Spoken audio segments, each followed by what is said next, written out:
Halo, jumpa lagi dengan saya, Patrisius, dalam strategi mengerjakan tes TOEFL. Kali ini saya ingin membahas tentang jenis-jenis pertanyaan dalam reading section dalam tes TOEFL. Seperti sudah saya kemukakan pada video saya sebelumnya, strategi membaca yang baik adalah strategi yang cepat, membaca dengan cepat, namun cukup luas, sehingga pada bagian-bagian tertentu kita menghentikan membaca cepat itu untuk meringkas ide yang telah kita baca dan memberikan penekanan atau mencamkan poin-poin yang penting. Nah, pada video kali ini saya ingin mengajak Anda sekalian untuk menjelajahi satu teks dan menerapkan strategi itu. Mari kita perhatikan layar saya.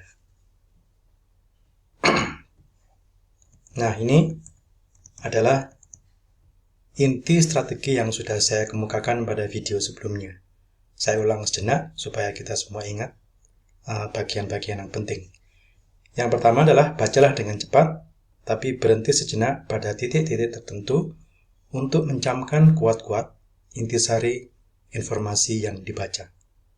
Yang kedua, jangan segan untuk sesekali meringkas dalam hati intisari paragraf yang baru dibaca. Ya. Kemudian yang ketiga, kalau dua sebelumnya sudah dilaksanakan dengan lancar, maka kita akan tahu di mana letak informasi yang sedang ditanyakan oleh pertanyaan bacaan setelah teks. Itu adalah 3 intisari strategi yang sudah saya paparkan pada video sebelumnya.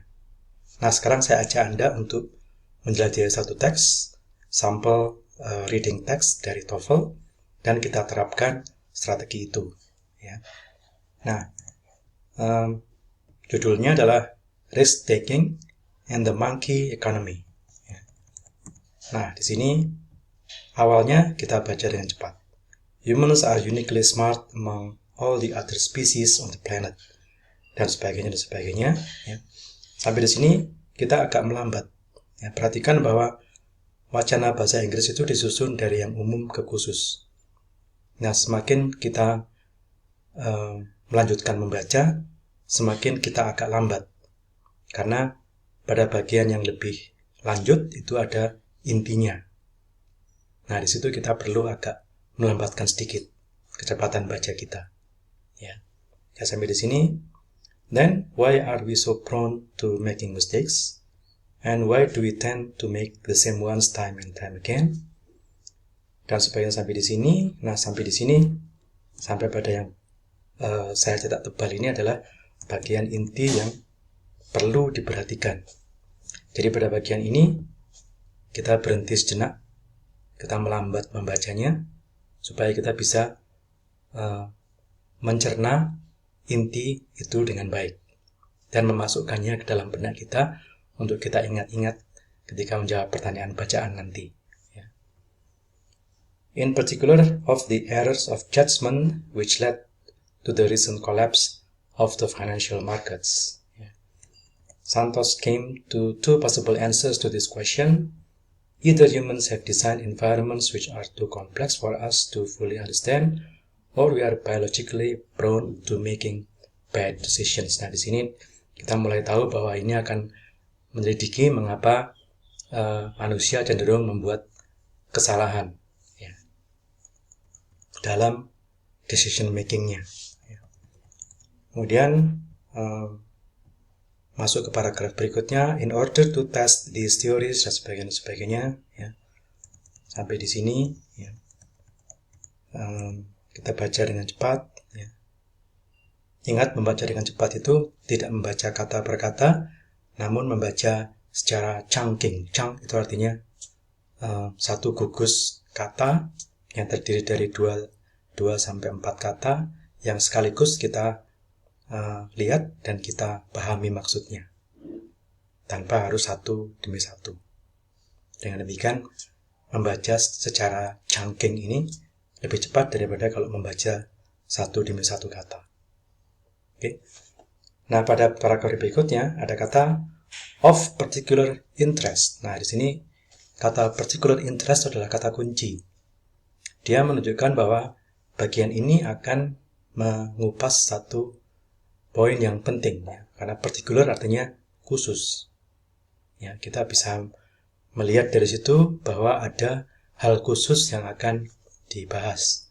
Oleh karena itu kita harus memberikan perhatian khusus ke bagian ini. Ya. Kemudian kita baca, ya. Terus, nah di sini ada semacam hitung-hitungan. Ini kas teks di dalam TOEFL itu sekalipun teksnya dari bidang humaniora, namun selalu ada bagian yang sedikit menggali kemampuan matematika kita. Ya. Jadi penting juga untuk belajar matematika ya, nggak sekedar bahasa, tapi matematika dasar juga harus hafal, harus fasih ya. Oke, kita baca terus. Nah, di sini ada lagi bagian yang saya tebali. Itu adalah bagian yang penting. Sekali lagi, kalau sudah sampai ketemu bagian ini, Anda lambatkan kecepatan membaca. Anda camkan ringkasan dari yang sudah Anda baca, dan Anda perhatikan benar-benar, Anda camkan benar-benar gagasan yang sedang diungkapkan oleh teks itu. Ya, nih lihat. Turn out that monkeys, like humans, chose the less risky option in times of plenty. Then the experiment was reversed. Monkeys were offered 3 grapes, but in option A were only actually given 2 grapes, dan sebagainya. Ya. Di sini kita bisa melihat atau memahami inti dari hasil eksperimen yang dilakukan terhadap monyet. Oke, ya. Kita teruskan membaca sampai pada di sini. Ada lagi bagian yang saya cetak tebal. Ya, maybe human error is not a result of the complexity of our financial institutions, but it is embedded in our evolutionary history. Nah, ini jadi merupakan inti dari kesimpulan eksperimen itu. Ya, makanya ini merupakan hal yang penting. Saya cetak tebal. Di sini kecepatan membacanya agak melambat supaya otak kita punya kesempatan untuk mencerna poin itu. Tahu ya? Paham ya? Oke. On a more optimistic note, however, humans are fully capable of overcoming limitations once we have identified them, dan sebagainya.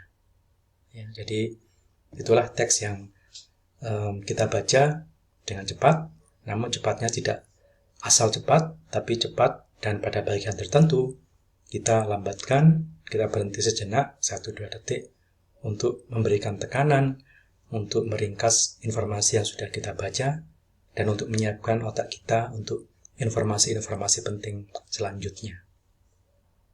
Oke? Ya. Nah, kemudian sekarang saya beranjak pada tipe-tipe pertanyaannya, questions-nya.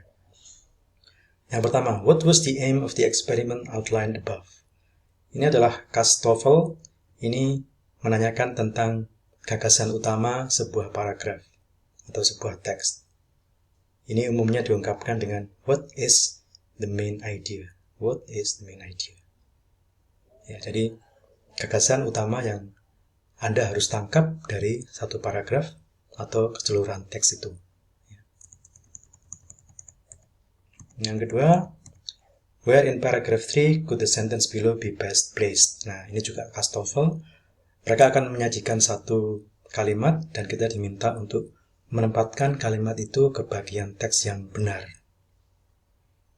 Ya, kalau kita paham kalimatnya, kita akan bisa menempatkan kalimat itu di bagian pendahuluan atau bagian detailnya dan sebagainya. Ya, ini adalah tipe pertanyaan kedua dari TOEFL.